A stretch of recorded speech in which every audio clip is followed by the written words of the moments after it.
అభిజ్ఞ అంటే తెలుసుకోవాలనే కోరిక. ఈరోజు మనం 10థ్ క్లాస్ మ్యాథ్స్ పాలినామియల్స్ అనే చాప్టర్‌ని చూద్దాం. ఇది చాప్టర్ 2.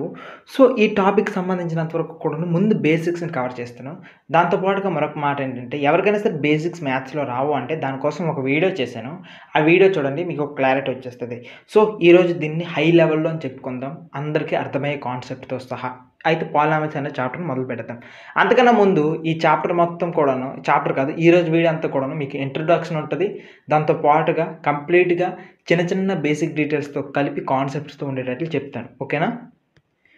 ముందుగా ఈరోజు మీకేం చెప్తున్నానంటే మళ్ళీ మళ్ళీ చెప్తున్నా. ఈరోజు కంప్లీట్ బేసిక్స్‌తో సహా చెప్తున్నాను. ఎందుకంటే మీకు ముందు స్కూల్‌లో ఎలా చెప్పారో నాకైతే తెలీదు. సో, ఆ బేసిక్స్ అన్నీ కవర్ చేయాల్సిన బాధ్యత కూడా నా పైనే ఉంది కాబట్టి చేద్దాం.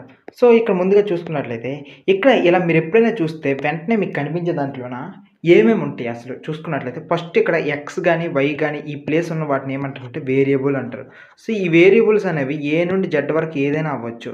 సో, ఏ అవ్వచ్చు, బి అవ్వచ్చు, సి అవ్వచ్చు, జెడ్ వరకు ఏదైనా అవ్వచ్చు. దీన్ని వేరియబుల్ అంటారు. నెక్స్ట్ వేరియబుల్‌కి ఎగ్జాక్ట్‌గా ముందున్న దాన్ని ఏమో అంటారంటే దీన్ని కోఎఫిషియంట్ అంటారు. సో, కోఎఫిషియంట్ దానికన్నా ముందు దాన్ని ఇలా కోఎఫిషియంట్ అంటారు. దాని పైన ఇక్కడ ఈ వేరియబుల్ ఉంది కదా! ఈ వేరియబుల్ కన్నా పైనున్న దాన్ని ఏమంటారంటే యాక్చువల్లీ డిగ్రీ అంటారు. మామూలుగా అయితే వేరే దాంట్లో అయితే పవర్ అని అనేస్తాం. కాకపోతే ఇందులో పాలినామియల్స్ అనే చాప్టర్‌కి సంబంధించినంత వరకు కూడాను దీన్ని డిగ్రీ అంటాం. సో, ఇలాంటి వాటిని ఇంకొక ఎగ్జాంపుల్స్ చూపిస్తా వేరేవి. ఇక్కడ మీరు చూసినట్లయితే ఇక్కడ కంప్లీట్‌గా మీరు క్లియర్‌గా తెలిసిపోద్ది. ఇక్కడ ఒక నంబర్ ఉంది చూడండి ఎక్స్ స్క్వేర్‌కి ముందున్న ఈ 2ని కోఎఫిషియంట్ అంటారు. సో, ఎక్స్ స్క్వేర్ కోఎఫిషియంట్ అంటే ఎవరైనా అడిగిన వెంటనే చెప్పాల్సింది 2. ఇక్కడ ఎక్స్ ఉంది కదా! X coefficient -8. సో, ఈ రకంగా మీరు చెప్పాల్సి ఉంటది. దాని తర్వాత ఇక్కడ డిగ్రీ ఏంటంటే ఎక్స్ పవర్‌కి ఎక్స్ కన్నా అన్నిటికన్నా పైన ఏదుంది 2. సో, ఎక్స్‌కి పవర్ ఏంటంటే 2. ఈ డిగ్రీకి సంబంధించిన సంగతి పక్కన పెడితే ముందు కోఎఫిషియంట్ గురించే మాట్లాడదాం. కోఎఫిషియంట్‌లోన మీరు ఇంకాస్త ముందుకెళ్తే ఇక్కడ దీనికి యొక్క కోఎఫిషియంట్ చూద్దాం ఒకసారి. ఇక్కడ ఈ సమ్స్ చూడండి. ఇక్కడ కోఎఫిషియంట్స్ మనకి ఫైండ్ ఔట్ చేయడానికి ఎగ్జాక్ట్‌గా ఒక 6 ఈక్వేషన్స్ ఉన్నాయి. పండగ చేసుకుందాం ఒకసారి. ముందుగా ఇక్కడ చూసుకున్నట్లయితే ఎక్స్ స్క్వేర్ ఉంది కదా! X square coefficient 1. ఇక్కడ ఎక్స్ కోఎఫిషియంట్ -2. నెక్స్ట్ ఇక్కడ ఎస్ స్క్వేర్ కోఎఫిషియంట్ 4. అదే ఎస్ కోఎఫిషియంట్ అయితే -4. ఇక్కడ ఎక్స్ స్క్వేర్ కోఎఫిషియంట్ 6. అదే ఇక్కడ ఎక్స్ కోఎఫిషియంట్ -7. ఇక్కడ యూ స్క్వేర్‌కి 4, యూకి 8, టీ స్క్వేర్‌కి 1. అదే రకంగా ఎక్స్ స్క్వేర్‌కి 3, ఎక్స్‌కి అయితే -1. సో, ఈ రకంగా నీకు యూ అయినా, ఎస్ అయినా, టీ అయినా ఏ వేరియబుల్ అయినా దాని ముందున్న దాన్ని ఏమంటామంటే కోఎఫిషియంట్ అని అంటారు. ఇక్కడ దీనికి ఫిక్స్ అయిపోవచ్చు. దాని తర్వాత నెక్స్ట్ మనం మాట్లాడుకోబోయేది డిగ్రీ గురించి. డిగ్రీ గురించి డెప్త్‌గా చెప్తాను చూడండి. ఇక్కడ మన కళ్ళెదురుగా అనమాట రకరకాల ఈక్వేషన్స్ కనిపిస్తున్నాయి. అయితే ఈ ఈక్వేషన్‌లన్నిటిని కూడా చూస్తే మనం డిగ్రీ అని దేన్ని అంటామంటే దేనికైతే పవర్ ఉందో దాన్ని డిగ్రీ అంటాం. అయితే ఒక ఈక్వేషన్ మొత్తం డిగ్రీ అడిగేటప్పుడు మనకి ఏమని చెప్తామంటే అన్నిటికన్నా హైయెస్ట్‌గా ఏదుంటే దాన్ని డిగ్రీగా తీసుకుంటామనమాట. ఒక ఈక్వేషన్‌కి సంబంధించినంత వరకు కూడాను. సో, ఈ మొత్తం ఈక్వేషన్‌లో అన్నిటికన్నా పవర్‌ఫుల్‌ది ఏంటంటే ఇక్కడ 5 ఉంది కదా! ఈ ఎక్స్ పవర్ ఆఫ్ 5 దాన్ని ఇక్కడ డిగ్రీగా తీసుకుంటాం. సో, ఈ ఈక్వేషన్‌కి ఎవరైనా సరే మీకు డిగ్రీ అని అడిగితే వెంటనే 5 అని చెప్పండి. అదే ఈ ఈక్వేషన్‌లో అన్నిటికన్నా హైయెస్ట్‌గా ఎక్స్ పవర్ ఆఫ్ 4 కాబట్టి 4 అనేది డిగ్రీ. ఇక్కడ ఈ ఈక్వేషన్‌లో అన్నిటికన్నా పవర్‌ఫుల్ 3 కాబట్టి ఇది 3. ఇక్కడ ఈ ఈక్వేషన్ అన్నిటికన్నా 2 కాబట్టి ఇది 2. ఈ ఈక్వేషన్ అన్నిటికన్నా పవర్‌ఫుల్‌ది ఏంటంటే ఎక్స్ కాబట్టి ఎక్స్‌కి ఏంటంటే 1 అనమాట. సో, ఈ రకంగా డిగ్రీ అనేది మనం ఏ ఈక్వేషన్ చూసుకున్నా సరే వెంటనే ఫైండ్ ఔట్ చేసేవచ్చు. దాని యొక్క పవర్ ఎంత అనేది దాన్ని బట్టి. ఇప్పుడు మనం ఏం చేద్దామంటే ఈ రకరకాల వాటి యొక్క డిగ్రీస్ అనేవి మన టెక్స్ట్ బుక్‌లో ఉన్న వాటిని బేస్ చేసుకొని కనిపెడదాం. ఇక్కడున్న ఈక్వేషన్ అన్నిట్లో కూడాను స్క్వేర్‌లే ఉన్నాయి కాబట్టి ఎక్స్ స్క్వేర్‌కి దీని యొక్క డిగ్రీ 2, దీని డిగ్రీ 2, దీని డిగ్రీ 2, దీని డిగ్రీ 2, దీని డిగ్రీ 2, దీని డిగ్రీ 2. సో, వీటన్నిటి యొక్క డిగ్రీలు కూడాను ఇక్కడ 2 మాత్రమే ఉన్నాయి. నెక్స్ట్ ఇంక వేరే వాటికి చూద్దాం. ఇక్కడున్న ఈక్వేషన్స్ మనం చూసినట్లయితే ఇక్కడ చూడండి 5x³ 4x² plus x minus √2 ఉంది కదా! దీనికి డిగ్రీ ఎంతంటే క్యూబ్ ఉంది కాబట్టి 3. దీనికి హైయెస్ట్ డిగ్రీ 3. ఇక్కడ చూడండి ఈ యొక్క ఈక్వేషన్ చూసుకున్నట్లయితే దీంట్లో ఉన్న హైయెస్ట్ డిగ్రీ అనమాట 4 కాదు ఇక్కడ 6 ఉంది. సో, 6 అనేది దీని యొక్క డిగ్రీ అవుతది. దాని తర్వాత నెక్స్ట్ ఇక్కడ చూడండి ఈ యొక్క ఈక్వేషన్ చూడండి. ఇక్కడ x పవర్ ఆఫ్ 1 ఉంది కాబట్టి ఇదే దీని డిగ్రీ అనమాట. సో, ఈ రకంగా చూసుకున్నట్లయితే మొత్తం కూడాను ఒక్కొక్క ఈక్వేషన్‌కి కూడాను అన్నిటికన్నా హైయెస్ట్ పవర్ ఏదుంది చూస్తే ఏ వేరియబుల్ పవర్ ఎక్కువ ఉంటే దాన్ని డిగ్రీగా మనం కన్సిడర్ చేయొచ్చు. ఇంకా డిగ్రీలో ఇంకొకటి ఒకసారి చూపిస్తాను చూడండి. ఇక్కడ ఎక్స్ పవర్ ఆఫ్ 1 కాబట్టి ఇది 1 డిగ్రీ. ఇక్కడ వై స్క్వేర్ కాబట్టి ఇక్కడ 2 డిగ్రీ. ఇక్కడ క్యూబ్ ఎలాగో క్యూబ్ ఉంది కాబట్టి 3. ఇది 6. సో, ఈ రకంగా అనమాట డిగ్రీస్ అన్నీ చూపించాను కాబట్టి ఇప్పుడు ఒక ఇంపార్టెంట్ కాన్సెప్ట్ గురించి మాట్లాడదాం. దాని గురించి చూద్దాం. ఇక్కడ మనం మేజర్‌గా చూసుకున్నట్లయితే, ఇక్కడ మేజర్‌గా చూస్తే ఇక్కడ దేనికైతే పవర్ అనేది 1 ఉంటదో, సో ఒక ఈక్వేషన్‌కి దేనికైతే పవర్ 1 ఉంటదో దాన్ని ఏమంటామంటే లీనియర్ ఈక్వేషన్ అని అంటారు. ఓకే. లీనియర్. దేనికైతే పవర్ అనేది 2 ఉంటదో దాన్ని క్వాడ్రాటిక్ ఈక్వేషన్ అని అంటారు. యాక్చువల్లీ ఈ క్వాడ్రాటిక్ ఈక్వేషన్‌కి సంబంధించిన టాపిక్స్ మీకు ఎక్కువగా ఉంటాయి. ఈ 10థ్ క్లాస్‌కి సంబంధించినంత వరకు కూడాను. అయితే ఒక ఈక్వేషన్‌లో ఈ క్వాడ్రాటిక్‌కి సంబంధించి మీకు 10థ్ క్లాస్‌కి ఉంటాయి కదా! అదే మీరు హైయర్ స్టడీస్‌కెళ్లారంటే మీకు ఇంకొక కొన్ని ఈక్వేషన్స్ కూడా వస్తాయి. ఇది క్యూబిక్ ఈక్వేషన్ అనమాట. క్యూబిక్ అంటే నంబర్ 3 ఉందనుకోండి, డిగ్రీ హైయెస్ట్ 3 ఉందనుకోండి, దాన్ని క్యూబిక్ ఈక్వేషన్ అని అంటారు. దాంతో పాటుగా ఈ పవర్ 4 గాని, పవర్ 5 గాని ఇలా అనమాట పెంటా అనుకోండి, ఈ రకంగా ఈక్వేషన్స్ అన్నీ ఉంటాయి. Whatever it may be ఇది 5థ్ డిగ్రీ ఈక్వేషన్, 4థ్ డిగ్రీ ఈక్వేషన్ ఈ రకమైన పేర్లంటూ ఉంటాయన్నమాట. అయితే ఇప్పుడు నాకు ఉన్న క్వెషన్ ఏంటంటే, మీకు ఒక డిగ్రీ చెప్తే, ఆ డిగ్రీ బేస్ చేసుకొని ఎలా ఈ నంబర్స్ రాయాలి? ఏ రకంగా చేయాలి? అసలు ఒక ఈక్వేషన్‌లో ఏమేమి ఉంటాయి? అనేది మీకు ఇప్పుడు చెప్తాను. దీన్ని బట్టి మీరు ఒక్కసారి నేను చెప్పింది ట్రై చేశారనుకుంటే, మీకు 10థ్ డిగ్రీ ఇచ్చినా సరే ఒక ఈక్వేషన్ నీట్‌గా ఫ్రేమ్ చేయగలరు. మీ అంటూ మీరే ఓన్‌గా తయారు చేసుకునేలా అయిపోద్దనమాట. సో, ముందు అసలు ఏంటి? ఎలా ఉంటది? ఈ సిట్యుయేషన్ అంతా చూపిస్తాను. ఏదైనా ఒక ఈక్వేషన్‌లో మనకేమిటంటే, ఫస్ట్ వేరియబుల్స్, కోఎఫిషియంట్స్ అంతా కలిపి ఒక దగ్గర ఉంటే లాస్ట్‌కి కాన్స్టెంట్ ఉంటది. కాన్స్టెంట్ అంటే ఏదైనా ఒక నంబర్ అనమాట. ఎగ్జాంపుల్‌కి ఇక్కడ మీరు ఇది చూడండి. ఇక్కడ రాసాను కదా! ఈ ఈక్వేషన్ అంతా కూడాను. ఈ ఈక్వేషన్‌లో మనం క్లియర్‌గా కూడాను ఇక్కడ X square, X cube something ఏవేవో రాసుకొని వెళ్ళాం. కానీ లాస్ట్‌లో మాత్రం చూడండి కాన్స్టెంట్. కాన్స్టెంట్ అంటే అక్కడ ఒక ప్లేస్‌లో 8 రాసాము. ఇంకో ప్లేస్‌లో 1 రాసాము. ఇంకో ప్లేస్‌లో 1 రాసాము. సో, ఈ ఫైనల్‌గా ఉన్న నంబర్‌ని ఇక్కడ చూస్తే దీన్ని కాన్స్టెంట్ అంటారనమాట. సో, ఈ కాన్స్టెంట్ ప్లేస్‌లో అవసరమైతే మీరు √2 రాసుకోండి, -1 రాసుకోండి, -8 రాసుకోండి, √2/3 రాసుకోండి. ఏదైనా సరే ఇవన్నీ కూడాను కాన్స్టెంట్లు అవుతాయి. సో, ఇక నుంచి కూడా మీరు ఏ ఈక్వేషన్ అబ్జర్వ్ చేసినా సరే, ఇక మీరు క్లియర్‌గా ఫైండ్ ఔట్ చేసుకోవాల్సింది ఏంటంటే, దానికి లాస్ట్‌లో అనమాట ఒక కాన్స్టెంట్ అనేది ఉంటది అనే విషయం. అయితే ఈ ముందున్న ఈక్వేషనే మనకు పెద్ద క్వెషన్. ఈ ఈక్వేషన్ అంతా ఎలా రాయాలంటే మేజర్‌గా కూడాను ఇది వెరీ సింపుల్. సో, ఈ ఈక్వేషన్ నేను ఒకటి చూపిస్తాను. దాన్ని బట్టి మీరు చేసేయండి. సెట్ అయిపోద్ది. సో, ఇక్కడ మీరు బాగా అబ్జర్వ్ చేస్తే ఇక్కడ చూడండి ఫస్ట్ పవర్ 5 ఉంది కదా! ఏదైతే మనము డిగ్రీని ఎయ్యాలనుకుంటున్నామో, దేనికి సంబంధించి మనం రాయాలనుకుంటున్నామో, దాని యొక్క పవర్ అనేది ఫస్ట్ ఉండాలి. మస్ట్ అండ్ షుడ్‌గా ఉండాలి. ఆ తర్వాత అది మెల్లమెల్లగా తగ్గుకుంటూ వెళ్తదనమాట. 4, 3, 2, 1 తర్వాత last constant. So, in case linear equation చూడండి. పవర్ అనేది 1 ఉంది. దాని తర్వాత కాన్స్టెంట్ ఉంది. అదే ఇన్ కేస్ క్వాడ్రాటిక్ ఈక్వేషన్ అనుకోండి. హైయెస్ట్ పవర్ 2 రాసుకుంటాం. దాని తర్వాత ఒక ఎక్స్‌తో సింగిల్ పవర్ రాసుకుంటాం. తర్వాత 1 రాసుకుంటాం. తర్వాత ఇదే క్యూబిక్ అయితే 3ని స్టార్టింగ్‌లో రాస్తాం. తర్వాత ఎక్స్. అదే 4థ్ పవర్ అనుకోండి. ఎక్స్ పవర్ 4 రాసుకొని తర్వాత 3, తర్వాత 2, తర్వాత 1, తర్వాత ఇది. సో, ఈ రకంగా రాసుకుంటాం అయితే. అయితే నాకున్న క్వెషన్ ఏంటంటే, ఇన్ కేసు మనం ఒక క్వాడ్రాటిక్ ఈక్వేషన్ రాసేటప్పుడు మధ్యలో ఎక్స్ ప్లేస్‌లో కొన్ని సార్లు ఉండవు కదా సార్! అది కూడాను క్వాడ్రాటిక్ ఈక్వేషన్ అవుతదంటే, యెస్ అది కూడాను క్వాడ్రాటిక్ ఈక్వేషన్ అవుతది. ఎందుకు అవుతదో చూపిస్తాను చూడండి. ఇక్కడ ఒకటి చూపిస్తా. ఇక్కడ ఎక్స్ స్క్వేర్ ఉంది. తర్వాత మైనస్ ఉంది. ఈక్వల్స్ టు 0 అనే ఒక ఈక్వేషన్ ఉంది కదా! అయితే ఇది ఇప్పుడు పవర్ అనేది చూస్తే 2 ఉంది. ఇది ఒక క్వాడ్రాటిక్ ఈక్వేషన్ అంటే యెస్ క్వాడ్రాటిక్ ఈక్వేషనే. అయితే ఇప్పుడే చెప్పారు కదా సార్ ఎక్స్ అనేది మధ్యలో ఉండాలనుకోని సింగిల్ డిగ్రీ ఈక్వేషన్ ఏది అనుకుని అడిగితే, సో, ఇక్కడ సింగిల్ డిగ్రీ ఈక్వేషన్ అడిగేటప్పుడు మనం ఇక్కడ ఏం చేస్తామంటే ఇక్కడ చూడండి. దీన్ని బాగా అబ్జర్వ్ చేస్తే ఎక్స్ స్క్వేర్ మైనస్ 0x ఇక్కడ ఉంది. చూసారా? ఇక్కడ బాగా అబ్జర్వ్ చేస్తే 0x అనేది ఒకటి ఉంది. సో, దాని తర్వాత -1 ఉంది. అంటే ఇక్కడ చూస్తే ఇక్కడ x ముందు ఏముందంటే 0. దాని యొక్క కోఎఫిషియంట్ 0 అవ్వకపోవడం వల్ల అది మిస్ అయిపోయిందనమాట. అందుకే అక్కడ లేదు. సో, ఈ రకంగా అనమాట మీరు చూసుకున్నట్లయితే ఇప్పుడు పైన ఉన్న ఈక్వేషన్స్ అన్నీ కూడా మీరు అబ్జర్వ్ చేస్తే ఏ ఈక్వేషన్ చూసుకున్నా సరే ఈ మధ్యలో ఉన్న స్టార్టింగ్ పవర్ మాత్రం పక్కా. ఈ స్టార్టింగ్ పవర్స్ అనేవి పక్కా. అది క్వాడ్రాటిక్ ఈక్వేషన్ అంటే ముందు x² ఉండాల్సిందే. ఆ మిగిలినవన్నీ లేకపోయినా ప్రాబ్లమ్ లేదు గానీ ముందు మాత్రం ఆ స్క్వేర్ అనేది ఉండాల్సిందే. అదే in case fifth degree equation అన్నారనుకోండి, వెంటనే ఇక్కడ ముందు x⁵ అనేది ఉండాల్సిందే. ఈ మిగిలినవన్నీ కూడాను ఎన్ని మైనస్‌లు ఉన్నా సరే ప్రాబ్లమ్ లేదు. ఇన్ కేసు ఇప్పుడు ఒక ఈక్వేషన్ అనేది ఇలా రాసాననుకోండి, x⁵ మైనస్ +1 అనుకోని రాసాననుకో ఈక్వల్స్ టు 0. ఇది ఈక్వేషన్. ఇది 5 ఈక్వేషన్ అనుకుని అంటారనమాట. దాంట్లో నో క్వెషన్. అయితే ఇప్పుడు అందరికి వచ్చే క్వెషన్ ఏంటంటే, సార్ పవర్లు రాసుకొని దాన్ని డిక్రీజింగ్ ఆర్డర్‌లో రాసుకొని లాస్ట్‌లో కాన్స్టెంట్ యాడ్ చేస్తే సరిపోద్ది కదా! మరి కోఎఫిషియంట్ల సంగతి అంటే మీ ఇష్టం. మీకు నచ్చిన కోఎఫిషియంట్లు వాడుకోండి. దీని ముందు 3 వాడుకుంటారా? లేకపోతే 9 వాడుకుంటారా? లక్ష వాడుకుంటారా? కోటి వాడుకుంటారా? ఏ ఈక్వేషన్ ముందు ఏది వాడుకుంటారో వాడుకోండి. మీ చాయిస్ అనమాట. సో, ఈ రకంగా చూసుకున్నట్లయితే ఏ ఈక్వేషన్ చూసుకున్నా సరే ఇవన్నీ కూడాను ఈ రకంగా ఉంటాయన్నమాట. సో, దీనికే ఇంకొక ఫార్ములా ఉంది. ఆ ఫార్ములాని మీకు చూపిస్తాను. అది బేస్ చేసుకుంటే మీకు నచ్చినన్ని అయిపోతాయి అబ్బా! ఇక్కడ కనిపిస్తుంది కదా! ఇదే పాలినామియల్ ఈక్వేషన్ అనమాట. ఈ ఈక్వేషన్‌లోన మీరు నంబర్‌లు తీసుకుంటే సెట్ అయిపోద్ది టోటల్‌గా కూడాను. ఇక్కడ x పవర్ ఆఫ్ n ఉంది కదా! స్టార్టింగ్‌ది n ఉంటది. సో, ఇన్ కేస్ మీరు 4 తీసుకున్నారంటే నెక్స్ట్‌ది 4 - 1 3. ఆ నెక్స్ట్‌ది 4 - 2 3. 2 అనమాట. ఆ నెక్స్ట్‌ది ఇలా లాస్ట్‌కి వెళ్ళిపోయేటప్పటికనమాట x పవర్ మీద ఇంక 1 మిగులుతది. సో, స్టార్టింగ్ n లాస్ట్‌కి 1 అనమాట. ఇన్ కేస్ ఇక్కడ మీరు 1000 ఏసుకున్నారంటే 1000, 999, 998, 997, 996, 995, 995 కానీ లాస్ట్‌కొచ్చినప్పటికి మాత్రం అది x మాత్రమే ఉంటది. సో, ఇక లాస్ట్‌కి ఇక్కడ ఉన్నది మాత్రం చూడండి ఇది కాన్స్టెంట్ అనమాట. ఈ ఈక్వేషన్‌లో మీరు ఏది ఏసుకుంటారో వేసుకోండి. ఇక మీ చాయిస్. కంప్లీట్‌గా కూడా మీ చాయిస్ అనమాట. అయితే ఇలాంటి వాటి గురించి జేఈఈ, ఐఐటీ క్లాసెస్‌లో అయితే ఇంకా డెప్త్‌గా చెప్తాం. దానికి ఎలాగో మన కోర్స్ ఉంది కదా! ఆ కోర్స్‌లో అయితే వీటికి సంబంధించి చాలా సింపుల్ ట్రిక్స్‌తో కూడాను మనం ఇంకా చేయొచ్చనమాట. అది పాలిసెట్ కోర్సు.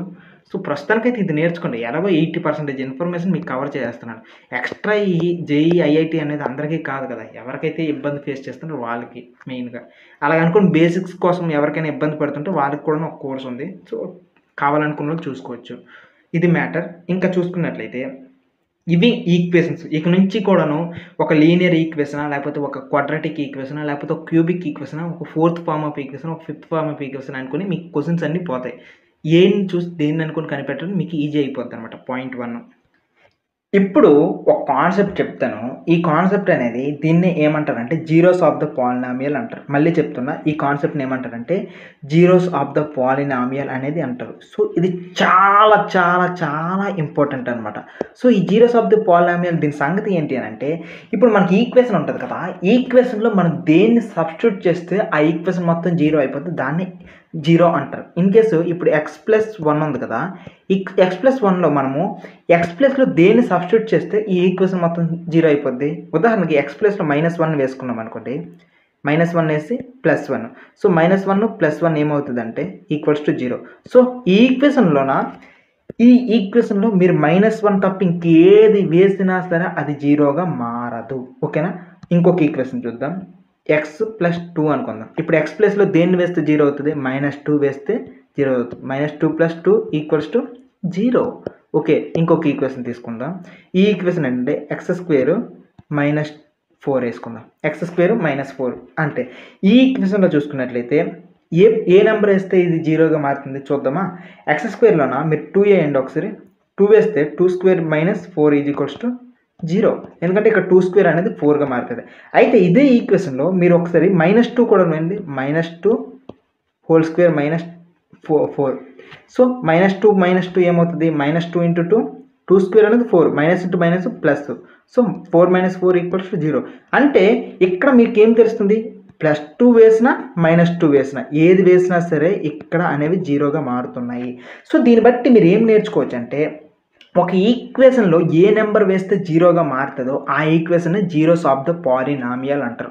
మళ్ళీ చెప్తున్నా ఒక ఈక్వేషన్‌లో దేన్ని వేస్తే జీరోగా మారుతాయో ఆ ఈక్వేషన్‌ని జీరోస్ ఆఫ్ ద పాలినామియల్ అని అంటారు. అయితే ఇప్పుడు ఇదంతా ఎందుకు చెప్పాల్సొచ్చింది? దీని వెనక ఉన్న మేజర్ రీజన్ ఏంటంటే మనకి ఈ జీరోస్ ఆఫ్ ద పాలినామియల్ అనేది చాలా ఇంపార్టెంట్ కాన్సెప్ట్. ఈ ఇంపార్టెంట్ కాన్సెప్ట్‌లో అసలు ఒక ఈక్వేషన్‌కి ఎన్ని జీరోస్ ఉంటాయి అనేది మెయిన్‌గా చూసుకున్నట్లయితే ఇక్కడ మనం చూస్తే లీనియర్ ఈక్వేషన్ లేదా మోనోమియల్ ఈక్వేషన్ అంటారు కదా! దీన్ని ఈ లీనియర్ ఈక్వేషన్ లేదా మోనోమియల్ అంటారు కదా!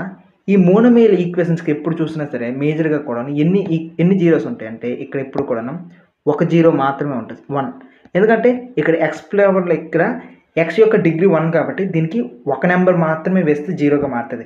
సో, ఇక్కడ x+1 అంటే కేవలం -1 వేస్తే మాత్రమే జీరో అవుతది. అంతకు మించి వేరేది అవ్వదు. అదే ఈ క్వాడ్రాటిక్ ఈక్వేషన్‌లో చూసుకున్నట్లయితే 2 జీరోస్ ఉంటాయి. అంటే ఏదైనా 2 నంబర్లు వేసామనుకోండి జీరోగా మారుతాయి. దీనికి 2 నంబర్ల స్కోప్ ఉంటాయి. అదే క్యూబిక్ ఈక్వేషన్‌లో అయితే 3 జీరోస్ ఉంటాయి. ఏదైనా ఒక 3 నంబర్లు కూడాను వేయొచ్చు అన్నమాట. 3 రకాల నంబర్లు వేయొచ్చు. అదే 4th డిగ్రీ అయితే 4 జీరోస్ ఉంటాయి. 5th డిగ్రీ అయితే 5 జీరోస్ ఉంటాయి. సో, ఇక్కడ డిగ్రీ బట్టి ఎన్ని జీరోస్ మారాలి అనేది ఇక్కడ క్వెషన్‌గా కంప్లీట్‌గా మారిపోద్ది. మీరు క్వాడ్రాటిక్ ఈక్వేషన్ కాబట్టి ఇక నుంచి కూడాను మాక్సిమం మీరు క్వాడ్రాటిక్ ఈక్వేషన్‌ల గురించి నేర్చుకుంటారు కాబట్టి దానికి సంబంధించినంత వరకు కూడాను 2 నంబర్స్ ఉంటాయన్నమాట. జీరోస్‌గా మార్చగలిగేవి. అయితే ఈ జీరో కాన్సెప్ట్‌ని ఇంకాస్త ముందుకెళ్తాను. ఇక్కడ వచ్చేవున్నాయి కదా! ఈ లీనియర్ ఈక్వేషన్‌కి సంబంధించినంత వరకు కూడాను ఈ సింగిల్ జీరోని మనం ఏమంటామంటే ఆల్ఫా అని అంటాం. ఓకే. అదే ఇక్కడ ఈ క్వాడ్రాటిక్ ఈక్వేషన్ ఉందా? క్వాడ్రాటిక్ ఈక్వేషన్‌కి ఉన్న జీరోస్‌ని ఏమంటాం తెలుసా? ఒకటి ఆల్ఫా, రెండోది బీటా. ఓకే. ఈ రకంగా అంటాం. అదే ఇన్ కేస్ క్యూబిక్ ఈక్వేషన్‌కి 3 జీరోస్ ఉంటాయి కదా! దానికి ఏమంటామంటే ఆల్ఫా, బీటా, గామా ఈ రకంగా అంటారనమాట. ఈ ఫోర్త్ ఈక్వేషన్ కూడా చూసుకున్నట్లయితే దీనికి 4 ఉంటాయి అనమాట. దీనికి ఏమంటారు ఆల్ఫా, బీటా, గామా. నెక్స్ట్ ఇక్కడ చూసుకున్నట్లయితే దీన్ని ఒమేగా అనుకుంటారు. సో ఈ రకంగా అనమాట గ్రీక్ నేమ్స్ని యూజ్ చేసుకొని ఎన్ని పేర్లను పెట్టుకోవచ్చు. Alpha, beta, gamma, omega, lambda అని అనుకుందాం ఉదాహరణకి. ఓకేనా, ఈ మూడిటి వరకు అయితే ఇవన్నీ ఫిక్స్ అనమాట. సో వీటికి ఒక్కొక్క దానికి కూడా ఎన్ని జీరోస్ ఉంటాయి అనేది ఇక్కడ మనకు తెలుసు అనమాట. సో మీకోసం ఇంకొక ఎగ్జాంపుల్ తీసుకుంటాను. ఈ ఎగ్జాంపుల్లో ఒక పని చేద్దాం. ఒక ఎగ్జాంపుల్కి తీసుకొని దానికి జీరోస్ ఎన్ని వస్తాయి అనేది ప్రాక్టికల్గా మరొకసారి చూపిస్తాను. ఈసారి ఏం ఈక్వేషన్ తీసుకుంటానంటే ఒక క్వాడ్రాటిక్ ఈక్వేషన్ ఈసారి కూడా తీసుకున్నాను. 2x² - 2 = 0 అని అనుకుంటున్నాను. ఓకేనా, దీనికి ఎన్ని వస్తాయి చూద్దాం. 2x² 2 నటువైపు పంపిస్తే 2. సో 2 క్యాన్సిల్ అయిపోతే అక్కడ మిగిలేదు ఏంటంటే x² 1 మిగులుతుంది. సో ఈ స్క్వేర్ నటువైపు పంపించమనుకోండి, ఈ స్క్వేర్ నటువైపు పంపిస్తే √+(-1) అంటే ఒక √1 ఇంకొకటి -√1 అనమాట. ఓకేనా, √1 ఇంకొకటి -√1. ఇప్పుడు దీనికి ఉన్న జీరోస్ ఏంటంటే ఆల్ఫా అనేది √1 అయితే ఇంకొకటి బీటా అనేది -√1 అనమాట. సో దీన్ని ఇప్పుడు నేనేం చెప్తున్నానంటే జీరోస్కి ఉన్న గొప్ప క్వాలిటీ ఏంటంటే ఈ జీరోస్ని ఈ ఎక్స్ ప్లేస్లో సబ్స్టిట్యూట్ చేస్తే =0 రావాలి. అది ఇంపార్టెంట్ అనమాట. ఇప్పుడు 2 × √1² -2 అనుకుందాం. ఓకేనా, ఎంత వస్తుందో చూద్దాం. సో 2కి ఇక్కడ మేజర్గా చూసుకున్నట్టే 2 × రూట్కి స్క్వేర్కి కోల్పోతే ఇంకా మిగిలేదు 1 అనమాట, -2. సో 2 × 2 2 2 1 2 2 - 2. సో 2 - 2 = 0 అంటే √1 చేస్తే అయిపోయింది. ఇప్పుడు ఏం చేస్తామంటే ఇదే దాన్ని -√ చేసుకున్నాం. 2 ఈ x² -√1 చేద్దాం. ఓకేనా, 1 రూట్ చేద్దాం. దీన్ని స్క్వేర్ చేద్దాం -2. సో ఇక్కడ స్క్వేర్కి రూట్కి క్యాన్సిల్ అయిపోయింది అనుకోండి. అప్పుడు ఏమవుతుంది 2 × ఇక్కడ స్క్వేర్ రూట్ కదా, -× ఏమవుతుంది అంటే ప్లస్ అనమాట. సో +1 అయిపోయింది. +1 -2 2 1 2 2 - 2 = 0. సో ఇక్కడ ఏంటంటే ఈ ఈక్వేషన్కి ఈ 2 నెంబర్లు తప్పించి ఇంక ప్రపంచంలో ఉన్న ఏ నెంబర్ వేసినా సరే అది 0గా మారదు. ఈ రెండింటి యొక్క ఈక్వేషన్ =0గా మారదు. సో ఇది అనమాట జీరోస్కున్న గొప్ప క్వాలిటీ ఏంటంటే ఆ నెంబర్స్ని ఆ ఈక్వేషన్లో వేస్తే ఆ మొత్తం ఈక్వేషన్ అంతా కూడా 0గా మారిపోతాయి. ఓకేనా, ఏ నెంబర్ అయితే ఈక్వేషన్లో వేస్తే వాటిని 0గా మారిస్తే దాన్ని ఇక్కడ జీరోస్ అంటారు అనమాట. సో ఈ రకంగా ఇక్కడ ఈ సింబల్స్తో చూపిస్తారు. సో మళ్ళీ చెప్తున్నా, లీనియర్ ఈక్వేషన్కి 1 జీరోస్ ఉంటాయి. అదే క్వాడ్రాటిక్ ఈక్వేషన్కి అయితే 2, క్యూబిక్ ఈక్వేషన్కి 3, ఫోర్త్ ఈక్వేషన్కి అయితే 4, ఫిఫ్త్ డిగ్రీ ఈక్వేషన్కి అయితే 5. దానికి ఉన్న జీరోస్ని ఈ రకంగా చెప్తారనమాట. Alpha beta gamma omega, alpha beta gamma omega lambda. ఈ పైన ఉన్న 2 అనేది మీకు అసలు ఈ క్లాస్కి సంబంధమే లేదు. ఓకేనా, ఈ క్లాస్కి సంబంధం లేదు, ఫ్యూచర్ క్లాస్కి. సో మీకంటూ ఒక ప్యాటర్న్ చూపించడానికి చేస్తాను. అయితే ఇంతవరకు ఎలాగో చెప్పుకున్నాం కాబట్టి ఈ జీరోస్ అనేవి అసలు ఏంటి ఈ కాన్సెప్ట్ అనేది దానికి పక్కన పెడితే ఒక్కసారి ఈ కాన్సెప్ట్ని ముందుకెళ్ళిన తర్వాత ఇంకొకటి కూడా చెప్పేస్తాను. అది చెప్పేస్తే ఒక ఈక్వేషన్ అనేది కంప్లీట్ అయిపోద్ది. ఇప్పుడు ఆ ఇంపార్టెంట్ కాన్సెప్ట్ చెప్తాను. దానికన్నా ముందు అది చెప్పాలంటే ఒక ఈక్వేషన్ రాయాలి. ఆ ఈక్వేషన్ ఒకసారి చూద్దాం. ఆ ఈక్వేషన్లో మనము ఇప్పుడు ఏం చేస్తామంటే ఒక క్వాడ్రాటిక్ ఈక్వేషన్ రాసుకున్నాం. క్వాడ్రాటిక్ ఈక్వేషన్ తెలిసిందే కదా, x² + x కాన్స్టెంట్ అనమాట. సో ముందుకు కొన్ని కోఎఫిషియెంట్లు పెట్టుకున్నాం. ఇప్పుడు మనం మాట్లాడుకోబోయే కాన్సెప్ట్ ఏంటంటే దీంట్లోన ఇప్పుడు మనకి జీరోస్ అంటే ఏంటో తెలుసు. సో ఒక జీరోస్ అంటే ఏంటో తెలుసు. సో ఒక క్వాడ్రాటిక్ ఈక్వేషన్ కొన్ని జీరోస్ ఏంటంటే ఆల్ఫా బీటా.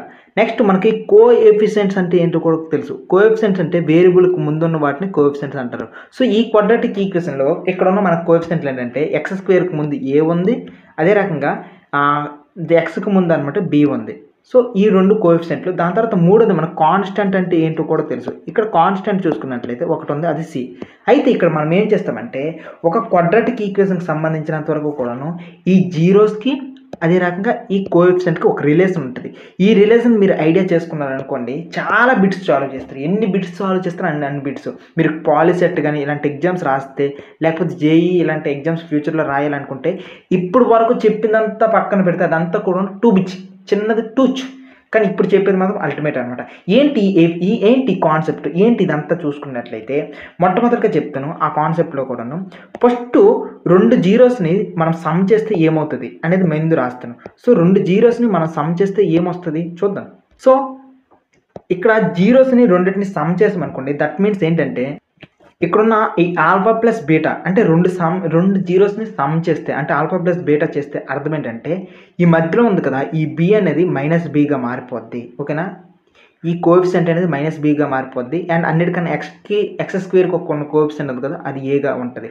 అంటే ఏదైనా ఒక దానికి మీరు కానీ సమ్ చేస్తే ఇక్కడ ముందున్న ఈ బి మైనస్ బీగా మారిపోద్ది, ఏ అనేది కిందకు వచ్చేస్తుంది అనమాట. ఇది పాయింట్ 1.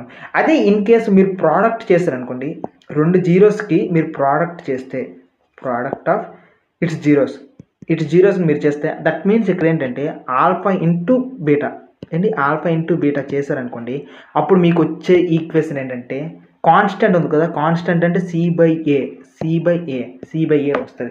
ఈ ఫార్ములా అనేది చాలా ఇంపార్టెంట్. సో ఇప్పుడు మొత్తం చెప్తున్నాను చూడండి. ఒక రెండు జీరోస్ని దానికి ఉన్న రెండు జీరోస్ని సమ్ చేస్తే మైనస్ బి బై ఏ వస్తుంది. ఒక రెండు జీరోస్ని ప్రోడక్ట్ చేస్తే సి బై ఏ వస్తుంది. ఓకేనా, ఇది ఈక్వేషన్. అయితే ఈ మొత్తం ఎక్స్ప్లెయిన్ చేయడానికి ఒక క్వాడ్రాటిక్ ఈక్వేషన్ తీసుకుంటాను.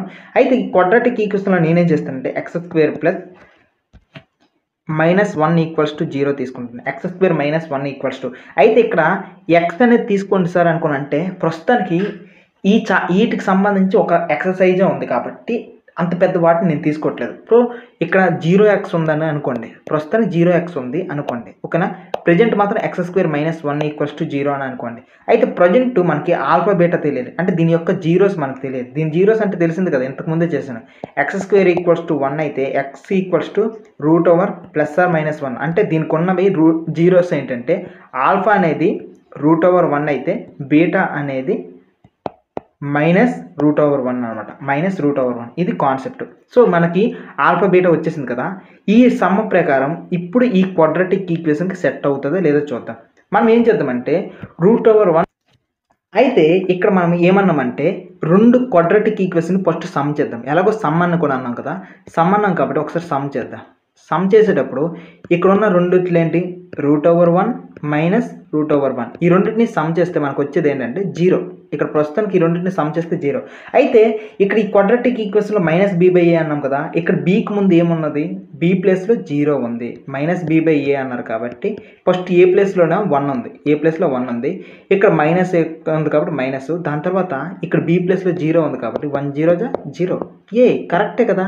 అంటే రెండింటిని సమ్ చేస్తే 0 వస్తుంది అనే విషయం చెప్పేశాడు అనమాట. సో ఇక్కడ -b/a ప్రకారం వేసినా సరే అలాగే వచ్చింది.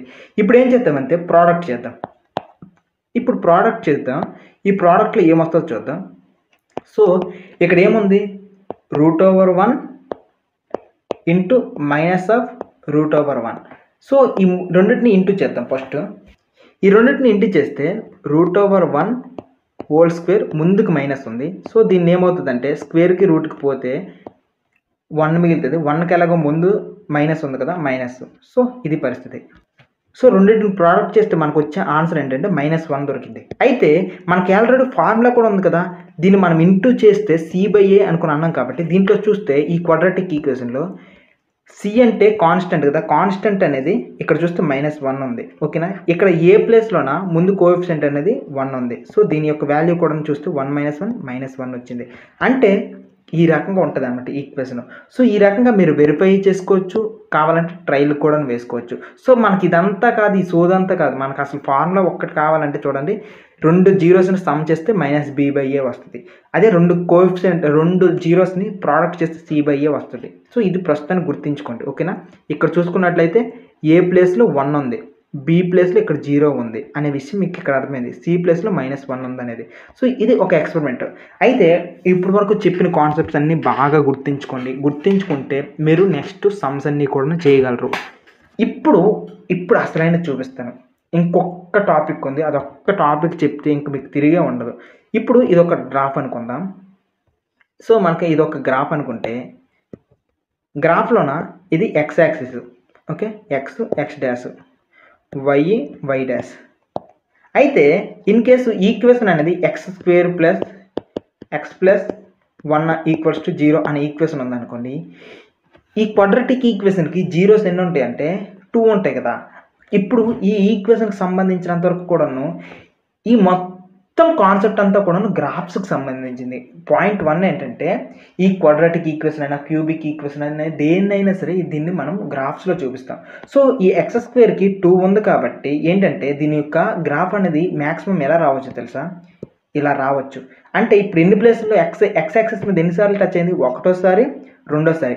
ఏ ప్లేస్లో టచ్ అయితే ఆ ప్లేస్ని మనం ఏమంటామంటే జీరోస్ అంటాం. సో ఈ క్వాడ్రాటిక్ ఈక్వేషన్ చూసుకున్నట్లయితే జీరోస్ ఈ రకంగా ఉండొచ్చు. కొన్నిసార్లు ఏ రకంగా ఉండొచ్చు అంటే ఇదో గ్రాఫ్ కదా, ఈ గ్రాఫ్ చూద్దాం. ఈ గ్రాఫ్లో చూసుకున్నట్లయితే మేజర్గా ఇక్కడ ఎక్స్ యాక్సిస్లోనే ఏదైనా క్వాడ్రాటిక్ ఈక్వేషన్ ఉంది. ఆ క్వాడ్రాటిక్ ఈక్వేషన్ కూడా చూస్తే ఇలా ఉండొచ్చు, లేకపోతే ఇలా ఉండొచ్చు, లేదు అంటే ఇంకొకసారి అనమాట చూసుకున్నట్లయితే ఇలా కూడా ఉండొచ్చు. సో ఏ రకంగానే ఉండొచ్చు. సో ఇక్కడ ఏ క్వాడ్రాటిక్ ఈక్వేషన్ చూసుకున్నా సరే దాని యొక్క వాల్యూస్ అనేవి రెండు టచ్ అవుతాయి. అదే ఇన్ కేసు 5 ఉంది అనుకోండి, 5 ఉండే దానికైతే ఎలా ఉంటుంది తెలుసా? 1 2 మళ్ళీ 3 4 5 అంటే ఇక్కడ చూడండి 1 2 3 4 5 సార్లు టచ్ అయితే 5 జీరోస్ ఉన్నాయి అనుకుని అర్థం. సో x⁵5 ఈక్వేషన్స్ ఉన్నాయి కదా, అలాంటి వాటికి ఇలా టచ్ అవుతాయి అన్నమాట 5 టైమ్స్. అదే ఇంకొకసారి చూపిద్దాం. ఇదే ఈక్వేషను ఈసారి x⁴లో చూద్దాం. x⁴లో చూసుకున్నట్లయితే ఈ ఈక్వేషన్కి ఎలా టచ్ అవుతుంది తెలుసా? 1 2 3 4 అంటే ఇక్కడ ఏంటి ఎక్స్ యాక్సిస్ మీద మాత్రమే చూస్తున్నాం. ఇది ఎక్స్ యాక్సిస్ కదా, 1 2 3 4 ఈ 4 టైమ్స్ టచ్ అయింది అనమాట. అదే ఈక్వేషన్ వైలో టచ్ అయింది అనుకోండి. ఇప్పుడు ఇదే ఈక్వేషన్ వైలో టచ్ అయింది అంటే y⁴ ఇలా ఉందనుకోండి. అప్పుడు ఎలా ఉంటుంది తెలుసా? క్వాడ్రాటిక్ ఈక్వేషన్ అనేది దాని యొక్క గ్రాఫ్ అనేది ఇలా ఉంటుంది అనమాట. 1 2 3 4 అంటే y యాక్సిస్ మీద, ఇది ఒక y కదా, ఈ y యాక్సిస్ మీద ఉంటుంది అనమాట. 1 2 3 4 అదే క్వాడ్రాటిక్ ఈక్వేషన్ అనుకోండి y² సంబంధించి, దానికి సంబంధించినంత వరకు గ్రాఫ్ ఎలా ఉంటుందంటే ఇలా అయినా ఉండొచ్చు. అంటే ఒకటోసారి, రెండోసారి, లేదు అంటే గ్రాఫ్ ఇలా కూడా ఉండొచ్చు. అది ఎలా అంటే ఇలా ఒకటోసారి, రెండోసారి, ఏదైనా సరే మనకి గ్రాఫ్ ఎక్కడ ఉండాలంటే దాని యొక్క గ్రాఫ్ అనేది మెయిన్గా కూడా y యాక్సిస్ మీద ఉండాలి, y యాక్సిస్ మీద ఉండాలి. ఇలా అయినా ఉండొచ్చు, ఒకటోసారి, రెండోసారి, ఇలా రెండింటి మీద ఉండొచ్చు. సో దీన్ని బట్టి మీకు అర్థమయ్యేది ఏంటంటే ఎక్స్కి సంబంధించిన క్వాడ్రాటిక్ ఈక్వేషన్ అయితే ఎక్స్ యాక్సిస్ టచ్ అయితే ఆ ప్లేస్ని మనం ఏమనొచ్చు? జీరో అనొచ్చు. సో దీన్ని బట్టి మనకి ఏదైనా సరే గ్రాఫ్ ఇచ్చారంటే ఆ గ్రాఫ్లోన ఎన్ని జీరోస్ ఉన్నాయి అనే విషయం కూడా మనం కనిపెట్టవచ్చు మేజర్గా మనకున్న ప్లస్ పాయింట్ వల్ల. ఓకే, అయితే ఇప్పుడు ఇంకొక కాన్సెప్ట్ చూపిస్తాను. అది ఏంటి అని అంటే ఆ కాన్సెప్ట్ కూడా ఈ గ్రాఫ్కి సంబంధించి ఇన్ కేసు ఈక్వేషన్ అనేది ఎక్స్లోనే ఉంది. ఓకే, ఈక్వేషన్ అనేది ఎక్స్లోనే ఉంది, x+1 అనుకుందాం. ఈక్వేషన్ అనేది ఈ x+1 ఉంది. గ్రాఫ్ చూసుకున్నట్లయితే ఇలా ఉంది. అయితే ఈ గ్రాఫ్ అనేది ఎక్స్ యాక్సిస్ టచ్ అవ్వకుండా ఇలా టచ్ అయింది. ఇలా టచ్ అయితే ఇప్పుడు చెప్పండి ఎన్ని జీరోస్ అనుకుని అన్నాడు అనుకోండి, జీరో. ఎందుకంటే ఎక్స్ యాక్సిస్కి ఒక్కటైనా టచ్ అయిందా? లేదు. అలాంటప్పుడు ఎన్ని జీరోస్ ఉన్నాయి? జీరో ఉందన్నమాట. సో ఈ గ్రాఫ్ మీద ఇంకా టచ్ అవ్వలేదు, జీరో. ఎందుకంటే ఇది y యాక్సిస్ మీద ఉంది. అదే ఇంకొకటి చూద్దాం, x² ఉంది. x² ఉండేటప్పుడు ఒక ఈక్వేషన్ అనేది ఇలా ఉంది. ఇప్పుడు ఎన్ని జీరోస్ ఉన్నాయంటే జీరో. ఎందుకంటే నీకు x² ఇచ్చారు, x² + x+1 ఇచ్చారు. ఈ ఈక్వేషన్కి సంబంధించినంత వరకు కూడా ఎక్కడ టచ్ అయింది? ఎక్సెస్కి టచ్ అవ్వలేదు, y యాక్సిస్ టచ్ అయింది. y యాక్సిస్ టచ్ అయితే అది మన గ్రాఫ్ కాదు, అది ఎవరి గ్రాఫో, ఎవడో ఏదైనా గ్రాఫో వేసాడు అనమాట. సో ఇక్కడ కూడా జీరోస్ ఉన్నాయి అనమాట. సో ఎక్స్లో ఈక్వేషన్ ఉందంటే దాని పక్క కూడాను అది ఎక్స్ యాక్సిస్ టచ్ అవ్వాల్సిందే వాటి గ్రాఫ్స్. అదే వైలో ఉందనుకోండి రిప్రజెంటేషన్ y యాక్సిస్కి టచ్ అవ్వాల్సిందే. ఈ రకంగా అనమాట గ్రాఫ్కి సంబంధించి ఉంటుంది. ఇక నెక్స్ట్ మనం ఏం చేద్దామంటే డైరెక్ట్ ఎక్సర్సైజ్లోకి వెళ్ళిపోతాం. ఈ సెకండ్ ఎక్సర్సైజ్లోకి డైరెక్ట్గా వెళ్ళిపోతాం. ఇవన్నీ మేజర్గా కాన్సెప్ట్స్ అన్నీ కూడాను.